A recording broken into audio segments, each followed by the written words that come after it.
IDLC পরিবর্তনের পথে বাংলাদেশ। তিস্তার সংকট নিরসন, নদী তীরে জনগণের সমস্যা ও সংকট সমাধানের উদ্দেশ্যে বাঁধ ও ব্রিজ নির্মাণ সহ ৬টি সিদ্ধান্ত নিয়েছে অন্তর্বর্তী সরকার। রংপুরের কাউনিয়ায় তিস্তা সেতুর পাড়ে অনুষ্ঠিত গণশুনানি শেষে স্থানীয় সরকার উপদেষ্টা আসিফ মাহমুদ সজীব ভুঁইয়া নিজের ফেসবুক আইডিতে দেয়া এক পোস্টে এই সিদ্ধান্তের কথা জানান। আরও জানাচ্ছেন রফিকুল ইসলাম। বাংলাদেশ অংশে তিস্তা নদীর দৈর্ঘ্য ১১৫ কিলোমিটার, দুই পাড় মিলে যা প্রায় ২৩০ কিলোমিটার।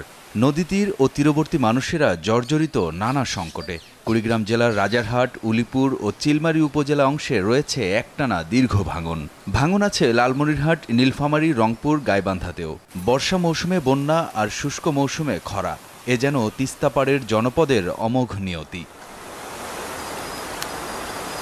গেল এক দশকে এই অঞ্চলের মানুষের কাছে ছেলে ভোলানোর গানের মতো শোনানো হয়েছে তিস্তা মহাপরিকল্পনার কথা, তবে কাজের কাজ কিছুই হয়নি। তিস্তা যখন ভয়ঙ্কর হয়ে ওঠে তখন নদীতে কিছু জিও ব্যাগ ফেলে দায় সেরেছে সরকার। তিস্তাপাড়ের সংকট সমাধানের উদ্দেশ্যে এবার কর্মসূচি হাতে নিয়েছে অন্তর্বর্তী সরকার।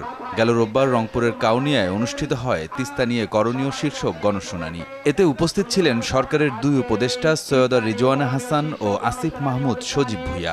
গণশুনানি থেকে নেওয়া সিদ্ধান্তগুলো হলো, চলতি বছর বর্ষার পূর্বেই তিস্তার ভাঙনপ্রবণ ৪৫ কিলোমিটার তীরে বাঁধ নির্মাণ করবে পানি সম্পদ মন্ত্রণালয়। ৪০ কোটি টাকা ব্যয়ে তিস্তার ভাঙনে ক্ষতিগ্রস্ত পরিবারের পুনর্বাসনের উদ্যোগ। বড় বড় স্থায়ী চরাঞ্চলগুলোতে স্কুল স্থাপন। কৃষক যেন তার উৎপাদিত পণ্যের সঠিক দাম পায় তা নিশ্চিতকরণে কোল্ড স্টোরেজ স্থাপন। যেসব উপজেলাতে সাক্ষরতার হার কম সেখানে আধুনিক ও সমৃদ্ধ পাঠাগার স্থাপন এবং পীরগাছা থেকে চিলমারী পর্যন্ত ১৪০০ মিটার দীর্ঘ ব্রিজ নির্মাণ।